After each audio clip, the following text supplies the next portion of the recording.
E aí pessoal, tudo bem? Nós estamos com mais um programa Vivendo Cristo e hoje a gente tem um convidado muito especial que eu quero apresentar para vocês.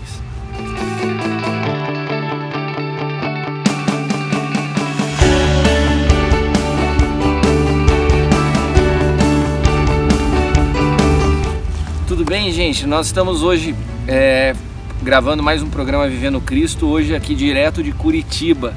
Nós viemos aqui para Curitiba na conferência do Remi e encontrei aqui o nosso amigo apóstolo Tom Sampaio.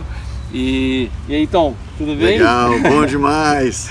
E a gente teve uma manhã muito especial, acabamos de sair de um culto que foi incrível, uma presença de Deus muito especial. E a gente saiu de lá muito feliz. E eu falei pro Tom, vamos ver se a gente separa um tempo para estar gravando um programa do Vivendo Cristo, que é esse programa semanal. Queria convidar você que está assistindo pela primeira vez a se inscrever no nosso canal da TV Rica. Nós temos programação todos os dias e todas as quintas-feiras vai ao ar esse programa que é o Vivendo Cristo. Então, como o Tom é um cara com quem eu me identifico muito no espírito, a gente tem falado de coisas muito parecidas. Tem um tema que ele abordou quando ele esteve com a gente em Taubaté, que é o que eu gostaria que a gente pudesse estar tratando e conversando com você hoje. Queria que a gente falasse um pouco sobre algo que eu nunca ouvi ninguém falar: pulguismo. O que é pulguismo, Tom? De onde você tirou isso, cara? Nos bastidores eu vi um vídeo sobre a pulga e gostei. E na hora eu falei, meu Deus, a igreja está cheia de pulga. Então é um conceito. Pulguismo. E esse vídeo da pulga, só para explicar para quem não conhece o vídeo, ele mostra que as pulgas elas ficam limitadas dentro de um vidro. Quando você tira o vidro, ela continua pulando do mesmo formato, ela não sai dali porque ela se adapta ao modelo. Exatamente. Então beleza, então e as pulgas velhas reproduzem as novas. Isso. E as novas não conheceram o vidro, mas segue o exemplo das velhas e age como se o vidro estivesse lá. Você entendeu? Você imagina, as pulgas lá geram outras. As que foram geradas já sem o vidro que limitava, elas não saem daquele limite porque elas foram ensinadas assim pelas velhas e ficam presas, né, dentro de um limite que não existe, né, mas que elas aprenderam assim, então elas respeitam, as pulgas respeitam limites. Agora, então vamos tentar trazer o conceito do Tom do pulguismo para a prática. As pessoas que estão nos assistindo agora, que são cristãos, pessoas que vão às igrejas e tal, como que a gente pode ver alguns exemplos de pulguismo na prática, Tom? Muito simples. Vamos pensar aqui no relacionamento pai e filho. Todo mundo chama Deus de pai. Deus é meu pai. Legal. Então, se você é filho, você se comporta como filho. Por exemplo, eu tenho 2 filhos. Meus filhos, quando vêm falar comigo, eles não chegam assim: amantíssimo papai, careca, lindo e charmoso. Eles não mudam o tom de voz para falar comigo. Eles não têm um palavreado cheio de pai, entonação da voz, respeito. Ele já chega para mim: e aí, pai? E aí? Ou já chega dando um beijo, um abraço, um cheiro, porque eles são filhos e se comportam como filho. Mas nós chamamos Deus de pai, mas não nos comportamos como filho. Nós aprendemos. Alguém me disse um dia, quando eu estava ministrando essa palavra, falou assim: não, pastor, você está confundindo as coisas. Uma coisa é Deus, outra coisa somos nós. Eu falei: queridão, o que eu sou como pai, eu aprendi com meu pai do céu. Ele é meu modelo de relacionamento, então eu ensino para os meus filhos o relacionamento como eu tenho com ele. Então, como eu posso ensinar meus filhos a ter acesso a mim se eu não tenho acesso a ele? Exatamente. Então, ele me respeita, ele respeita meu livre-arbítrio que ele já deu, ele me ama, os limites que ele ofereceu, as oportunidades, está tudo na minha mão e eu decido se eu quero ou se não quero. E se eu decido não, ele respeita isso porque ele me deu isso. E ele se apresentou como pai a partir de um entendimento de uma realidade nossa do que é família, paternidade, para que a gente pudesse entender. Então, exatamente essa relação que ele estabelece entre pai e filho, entre marido e esposa, quando ele nos chama de esposa e Cristo como o cabeça e a noiva, a igreja como são analogias para a gente entender na nossa vida. Exatamente. Só que as pessoas, elas refletem o distanciamento com Deus no próprio relacionamento. Exato. Porque elas ainda continuam com aquela mentalidade de escravo e de religioso. Então elas carregam o pulguismo. Ô Tom, tem uma coisa que eu acho muito legal que você carrega, que a simplicidade com que você trata cura. Por exemplo, a gente tem todo um pulguismo para tratar o assunto de cura, né? As pessoas quando vão orar por cura, né, a mesma coisa, mudam a voz, fala excelente, o cara dá uma volta para chegar na cura, né? Parece que o cara tem que ir convencendo a Deus, ou quebrando, vamos deixar o coração de Deus mais quebrantado hoje para ver se ele cura, né? E daí começa a se criar todo um ritual para manifestar algo que é a vontade de Deus. Simples, né? Que é simples. O que você vê hoje que gera tanta dificuldade das pessoas entenderem a cura, tantas pessoas sofrendo enfermidades, perderam até a fé, acreditam que precisa ter algum merecimento para receber. Eu acho que o que eu estou vivendo, eu já vi gente falar isso, é consequência do meu pecado, como se Deus fosse um Deus ruim que castiga. Agora você vai receber um câncer, porque, né? É exatamente isso. Aí eu vejo alguns pontos, né? A gente pode pontuar 2 aqui agora. Primeiro, falta de identidade. Porque se eu sei quem eu sou e eu sei que eu sou filho, eu não vou ver Deus dessa forma. Ele não é um Deus punidor. A cruz não tem a ver com punição do seu pecado, com a ira, com o ódio, tem a ver com o amor. Exato. Que Jesus tomou sobre si a minha, a sua, a nosso pecado, as nossas dores, ele levou tudo isso no Calvário. Então tem tudo a ver com amor e não com castigo ou com ira. Então se eu não me vejo como filho, eu não me sinto merecedor. Mas agora se eu tenho essa identidade de filho, eu sei que apesar de mim, ele me ama e ele vai fazer. Quantas vezes meus filhos pisam na bola, eu os corrijo, disciplino, já estão grandes hoje, então a disciplina é mais perder privilégio, mas houve o tempo que a vara da sabedoria na tábua do conhecimento, né? Então assim, essa ideia errada, aí parte para aquele outro ponto que é eu fazer por onde, que tem a ver com a raiz católica. Nós somos um país de raiz católica e quando migramos para o cristianismo trouxemos um monte de coisa do catolicismo. Então eu faço, hoje eu não li a Bíblia, essa semana eu não li muito a Bíblia, eu não orei muito, então eu não mereço, né? É o que eu estava falando hoje de mãe, de querer se fazer merecer uma graça. Imagina que coisa mais absurda. Quer dizer, isso não é nada de cristianismo, isso é totalmente humanismo, né? Exato. E aí, não faz sentido. Uma coisa gostosa da cura, que eu achei muito divertido, primeiro, se eu entendo que eu sou filho, se eu entendo que ele me amou e me deu a graça de representá-lo na terra, e me deu uma palavra de direção, de comando, uma ordem, ele jamais, sendo quem ele é, me daria uma incumbência sem me dar a capacidade de cumpri-la. Nunca, jamais. Então ele me deu autoridade. Então quando está lá em Marcos 16, por exemplo... Não porque você é apóstolo ou pastor, você está falando isso para todos nós, isso está disponível. Isso é para todo cristão. Todo cristão. Eu citei, não sei onde agora, eu estava ministrando e falei um exemplo de uma menina que ela converteu quando o braço dela cresceu. Foi agora aqui. Foi anteontem que você falou. Isso. Quando o braço dela cresce, ela diz, Senhor, minha vida é tua.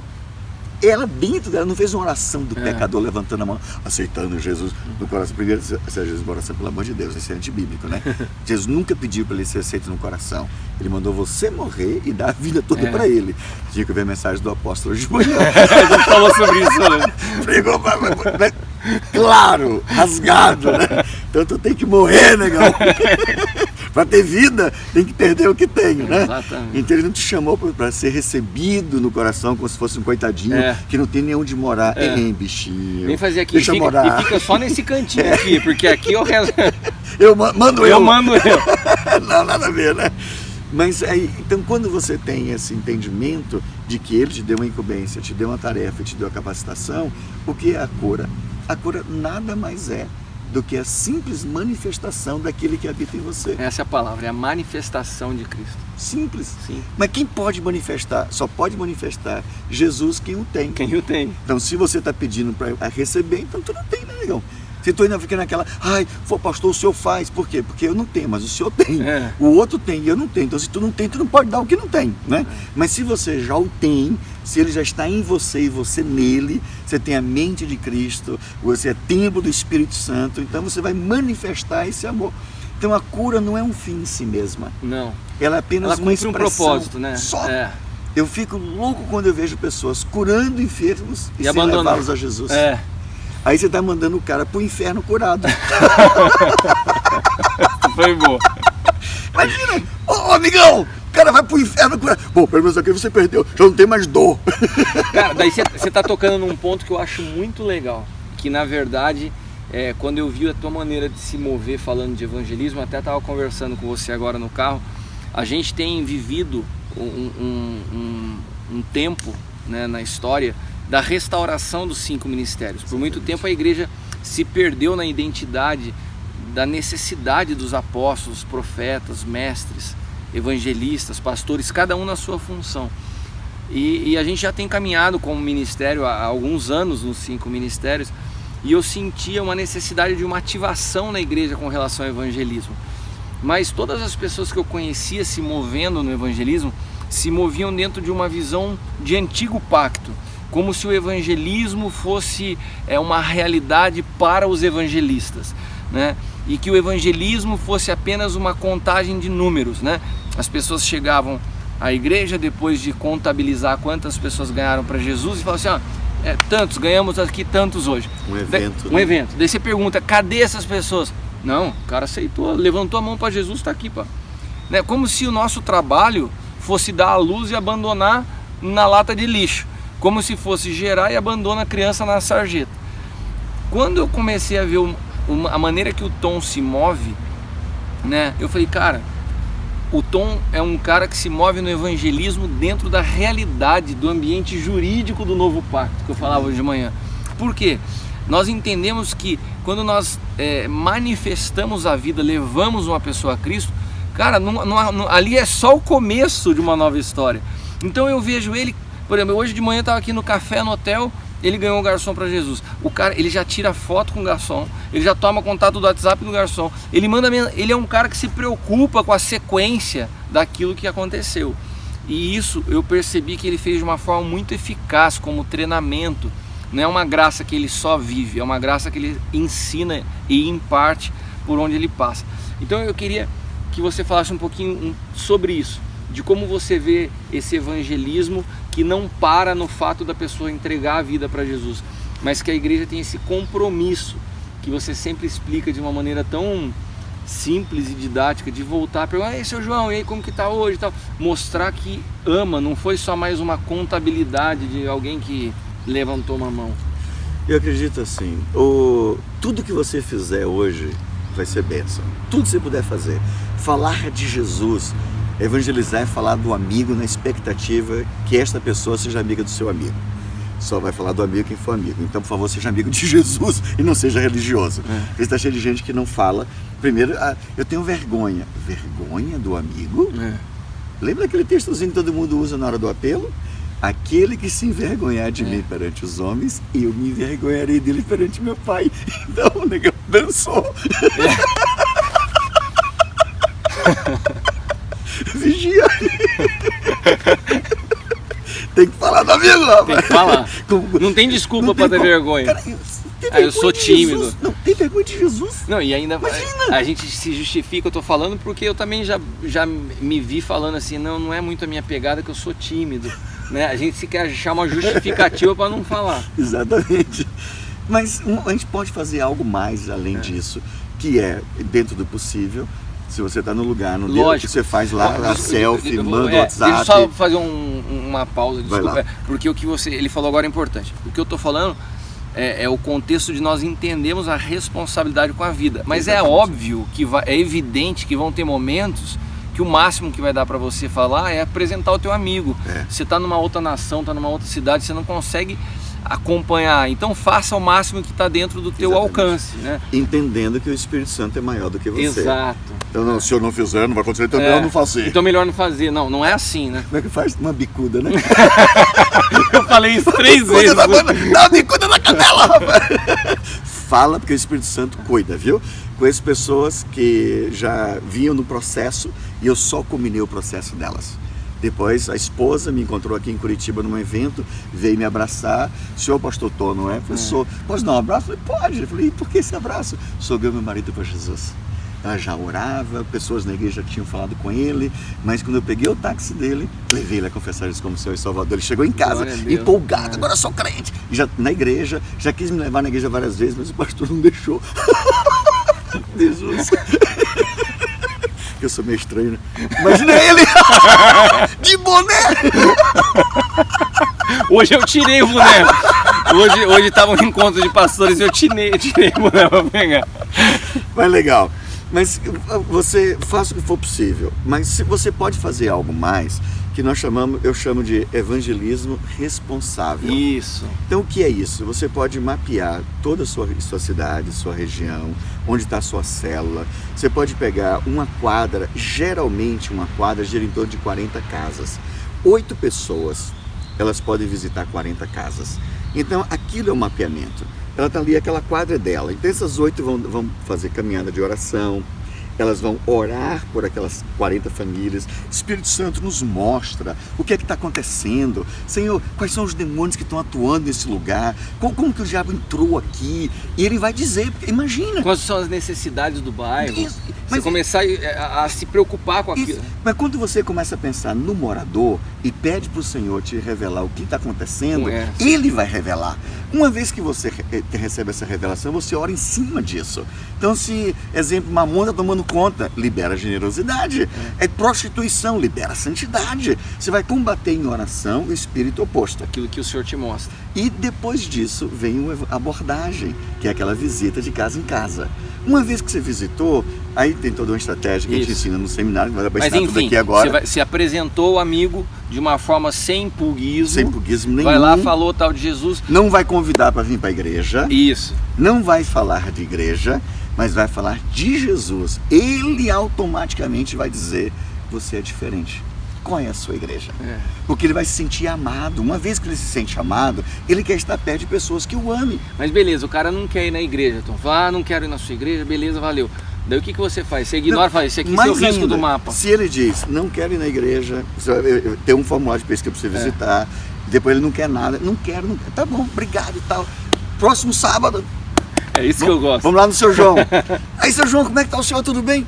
Tudo bem, o senhor aqui de novo? Seu João, só passei para saber como é que tá, seu João. Tem algum pedido de oração, alguma necessidade? Não, meu filho, tá tudo bem. Então tá bom. Vamos fazer uma oração? Senhor, abençoa seu João, que tá tudo bem. Obrigado, que tá tudo bem. Continue assim, em nome de Jesus, amém. Tchau, seu João. Rapidinho, próximo sábado.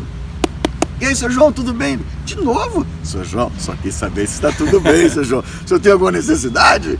Não, tá tudo bem, então vamos agradecer. Aí já ora um pouquinho mais, Senhor, abençoa essa casa com paz, com alegria, tua presença, os anjos do Senhor aqui. Aí o pulguento diz, não, como é que eu vou liberar se ele não quer nada com Deus? Calma, ele está ferido, machucado, decepcionado.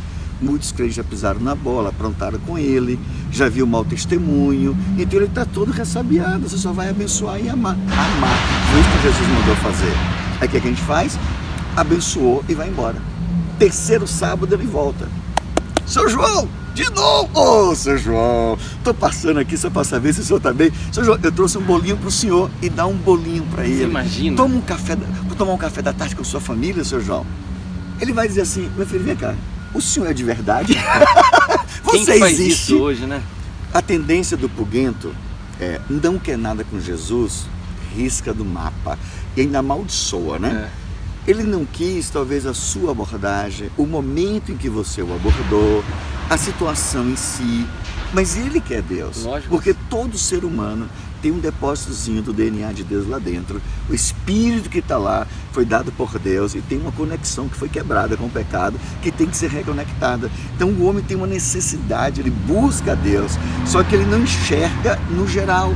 Então quando ele vê pessoas que o amam, meu Deus do céu, vai ser impactante.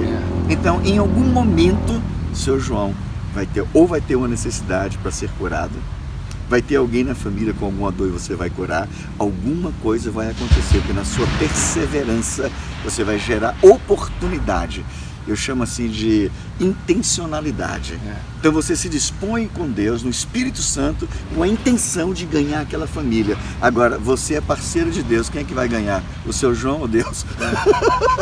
Mas é isso que essa abordagem que o Tom ensina, é que eu chamo de evangelismo do novo pacto, né? É quando você olha para a pessoa realmente preocupado com a vida dela. É mais do que você cumprir um ritual evangelístico para falar ganhei uma pessoa. Não, você começa a demonstrar a importância que aquela vida tem através das suas atitudes, né? Então hoje nesse programa, de uma maneira rápida, eu creio que o Tom conseguiu passar o que ele faz de uma maneira tão excelente através dos seus seminários. Ele esteve conosco na igreja recentemente e foi um impacto. Ele deixou realmente, ele impartiu desse espírito, né? Até você que está me assistindo hoje, que não é do Ministério Sonho de Deus e não teve ainda a oportunidade de ter uma ministração do Tom na sua igreja, gostaria de te recomendar. Procure, a gente vai colocar o contato dele aqui embaixo no canal, que você possa estar agendando e ativando a tua igreja ao evangelismo. A gente está estudando, provavelmente para outubro, nós devemos fazer um outro projeto grande, a gente fez só um piloto esse ano com a nossa região, mas a nossa ideia é fazer isso com outras igrejas e que a gente possa atingir Taubaté e toda a região. Então, desde já você já fica convidado, a gente vai estar falando um pouco mais sobre isso e divulgando mais próximo do evento. Eu queria ir ficando por aqui e pedir para o Tom para que dê as palavras dele aí finais para nos despedir, né, que eu tenho que liberar ele para almoçar e para a família dele.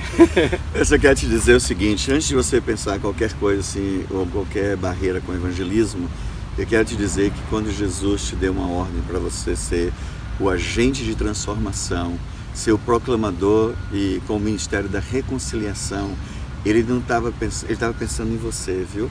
Que é quando você rompe, quando você quebra todas as barreiras do medo, vergonha e timidez, você então de fato vai para Gálatas 2:20, já estou crucificado com Cristo, não vivo mais eu, e a vida que eu vivo na carne, eu vivo pela fé no Filho de Deus, o qual me amou e a si mesmo se entregou por mim. Então quando você sai desse peso todo da sociedade, da pressão, da sua cabeça, da sociedade, da família, de tudo, você se torna quem Deus chamou você para ser, uma pessoa livre. Qual vai ser o seu lema? Se alguém me ama, bom para você. Se não ama, desculpa, mas eu já sou amado. Porque Ele me ama. Quando você tem essa identidade, então você é livre para ser rejeitado. As pessoas podem te rejeitar. Tem crente que é muito dói-dói. Ele não pode ser rejeitado. Muito mimimi, né? Jesus foi rejeitado? Claro, lógico. Você é melhor do que ele? Não, então para que essa besteira? Sai desse besterol, Puguento, né? Então o que é que você faz? Você relaxa. Você só ama as pessoas e vive. Gostou, gostou, não gostou, não gostou. Orei, curou, curou, não curou. Todo mundo é curado? Não, mas 99% é curado. Como é que eu vou saber? Quando eu me disponho a orar. E o mico? Não tem mico. Tô morto. Eu já ganhei pessoas que não foram curadas. E eu falei, você precisa de cura para crer em Jesus? Não. Aprendi a oração na legalidade, os dois entregaram a vida para Jesus. E eu falei, vocês vão ser curados depois. E pessoas que depois fizeram contato comigo, pelo WhatsApp, né? A gente mandou selfie e mandou, o olho dela não foi curado. Um estava cego, o outro estava em processo de cegueira. 3 semanas aproximadamente depois ela me manda uma foto, manda mensagem, lembra de mim? Eu falei, claro. Ela falou, tô amanheci curada. Ela amanheceu, o olho morto ressuscitado e o que estava para morrer restaurado. Por quê? Porque ela foi amada, independente de qualquer coisa. Então não tem a ver contigo, tem a ver com ele e com os outros. I love you. Obrigado, viu, meu amigo? Obrigadão pela oportunidade de estar com o seu povo, né? Pessoal, obrigado, espero que vocês tenham gostado. Que Deus abençoe. E como eu falei para vocês no início, se inscreva no canal, deixe os seus comentários, é uma maneira da gente poder interagir e saber se de fato o que você gostaria de estar ouvindo no canal. Desde que seja sobre Cristo, você pode pedir o que você quiser, tá bom? Deus te abençoe, até o próximo.